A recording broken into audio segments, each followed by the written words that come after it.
Good morning to all of you. Welcome to Legal Matters by Sai Babu Sunkara. ఈ video insurance లాకి అలాగే law of టాట్స్కి insurance matter గురించి సంబంధించినటువంటి వీడియో. మీకు బేసిక్స్ ఆఫ్ ఇన్సూరెన్స్ చెప్పినప్పుడు ఖచ్చితంగా the insurer will come and indemnify the damage అని చెప్తాం. ఎప్పుడు రియల్ డ్యామేజ్ జరిగినప్పుడు, యాక్సిడెంట్ జరిగినప్పుడు, తెలియకుండా జరిగినప్పుడు. కానీ పాలసీ తీసుకున్నాం కదా అని చెప్పి మీరే సూసైడ్ చేసుకుంటే, పాలసీ తీసుకున్నా కదా అని మీరే యాక్సిడెంట్ చేసుకుంటే, సెల్ఫ్ ఇన్ఫ్లిక్టెడ్ యాక్సిడెంట్, అర్థమైందా? లేదా మందు ఎక్కువయ్యి పడిపోతేనే డ్రంకెన్ స్టేజ్లో చేస్తే ఇన్సూరెన్స్ వస్తుందా రాదా? జస్ట్ రిప్లై, సమాధానం ఏంటి? రాదు. కానీ ఈ మధ్య కాలంలో యాక్సిడెంట్ కేసుల్లో వాడు తాగి డ్రైవ్ చేసిన పే అండ్ రికవర్ అనేటువంటి పాలసీ చాలా సందర్భాల్లో చెప్తున్నాను. ఇప్పుడు ఈ కేసులో డ్రింక్ చేసి బావిలో పడితే, consuming alcohol and falling in to the well, insurance రాదు అని చెప్పడానికే ఈ కేసులో ఉదాహరిస్తున్నాను. కేసులో పేరు కేసులో రాదు కానీ కేరళ హైకోర్టు జస్టిస్ దేవన్ రామచంద్రన్ ఈయన ఇచ్చిన జడ్జిమెంట్ ఇది. కేసులో దొరకలేదు కానీ ఫ్యాక్ట్స్ తెలిస్తే మీకు ఈజీగా అర్థమవుతుంది. If a person dies by falling in to a well in a drunken stage, insurance company definitely need not pay the amount and the rules are not capricious, not arbitrary. అంటే ఇవి అన్యాయమైనది కాదు అనేటువంటిది, arbitrary కూడా కాదు అనేటువంటిది justice Devan Ramachandran గారు చెప్పారు. So case పూర్వపరాలకు వెళ్తే, ఈ చనిపోయిన అతని భార్య గ్రూప్ ఇన్సూరెన్స్ ఉంది, ఒక 10 లక్షలకి ఇతనికి యాక్సిడెంట్ అయితే వస్తుందని చెప్పి అన్నారు. సో దాని ప్రకారం ఆవిడ, అయ్యా నా భర్తకి ఇన్సూరెన్స్ ఇవ్వండి అని క్లెయిమ్ పెట్టింది. సో ఇన్సూరెన్స్ ఈజ్ డెఫినెట్లీ ఒకప్పుడు చాలా లైఫ్ ఇన్సూరెన్స్ వచ్చిన కొత్తలో మేబీ 1770 దశకంలో, నేను 76 ప్రాంతంలో ఒక పోలీస్ శాఖలో ప్రవేశించినప్పుడు ఇన్సూరెన్స్ కంపెనీ అతను మాట్లాడితే, అతను ఇన్ కేస్ మీకు ఏదైనా జరిగి అనుకోకుండా చనిపోతే అంటే మా వాళ్ళు చచ్చిపోమంటావా, ఇన్సూరెన్స్ లేదు పో అని చెప్పాను. ఇప్పుడు ప్రతి వాళ్ళు జాగ్రత్త పడింది.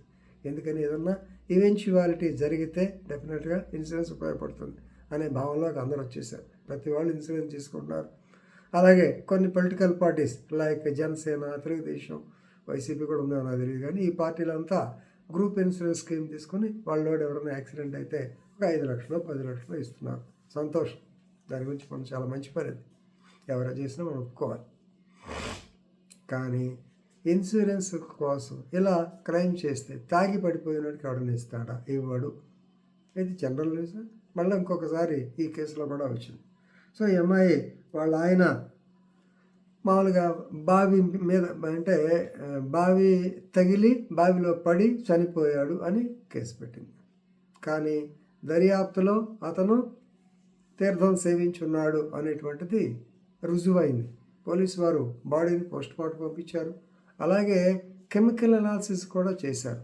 బాడీలో కెమికల్ అనాలిసిస్లో more than required quantity of alcohol ఉన్నది. ఈ సందర్భంలో ఇన్సూరెన్స్ కంపెనీ రెప్యూడియేటెడ్, మేము కడతానికి లేదమ్మా, క్లాస్ 6 అని క్లాస్ చూపించారు. సో దాని మీద against that she approached the high court.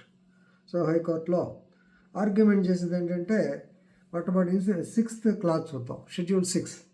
ఆ షెడ్యూల్లో class 6 exams intentional self injury, attempted suicide, disablement due to accident, self accident and intoxication. Why?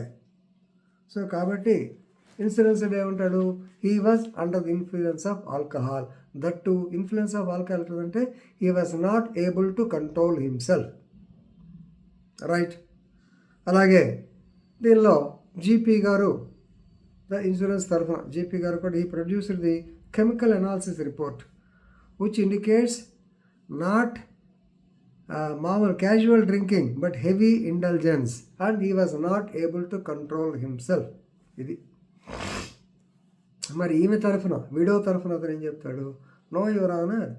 So ఇతనంటే సరే తాగి ఉన్నాడు అనుకోండి, తాగని మనిషి కూడా advocate says any person would accidentally fall by sliding or by slipping in to the well even with or without the influence of alcohol. ఎవరైనా పడతానికి chance ఉంది సార్ అని చెప్పి లాగాడు. కానీ కోర్టు వారు అప్పుడప్పుడు మీకు రెస్ ఇప్సా లాక్విటా లా ఆఫ్ టార్ట్స్లో చెప్తాను, దాని ప్రకారం చూస్తే ఆ ఫోటోలో బావికి పారపెట్ వాల్ కట్టింది చచ్చమ్మ. So the wall, High Court observed that there was a protective wall. So when he has taken so many precautions.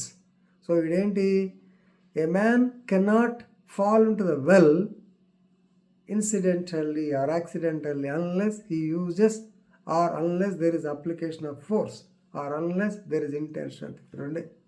కావాలి పట్టమా లేదా మందు ఎక్కువ పడతాం, అంతేగాని మామూలు మనిషి పడడు. కాబట్టి ఇన్సూరెన్స్ ఇవ్వక్కర్లేదు. కానీ ఈ క్లాజ్, ఇన్సూరెన్స్ క్లాజ్ అనేది ఇట్స్ నాట్ ఆర్బిటరీ, తప్పేవి లేదు అని క్లియర్గా చెప్పడం జరిగింది. రైట్. సో ఇదనమాట ఇన్సూరెన్స్లో. ఒక్కొక్కసారి అప్పుడు ఇప్పుడు కోర్టు వారు కూడా వాళ్ళకి సపోర్ట్ వస్తారు. ఈ మధ్యకాలంలో ఇన్సూరెన్స్ వాళ్ళకి అందరికీ ఎక్కువ ఎగనెస్ట్గా ముందు కట్టవయ్యా పే అండ్ రికవరీ పాలసీ వచ్చింది. లక్కీగా వాళ్ళకి అడ్వాంటేజ్. మన అడ్వకేట్స్లో కూడా చాలామంది ఇన్సూరెన్స్ కంపెనీ అడ్వకేట్స్ ఉంటారు కాబట్టి వారికి ఉపయోగపడుతుంది అన్న ఉద్దేశంతో, అలాగే లా ఆఫ్ టార్ట్స్ స్టూడెంట్స్ కూడా ఉపయోగపడుతున్న ఉద్దేశంతో ఈ వీడియో చేశాను. దయచేసి ఈ వీడియో చూడండి. నేను ఉంటాను. Thank you.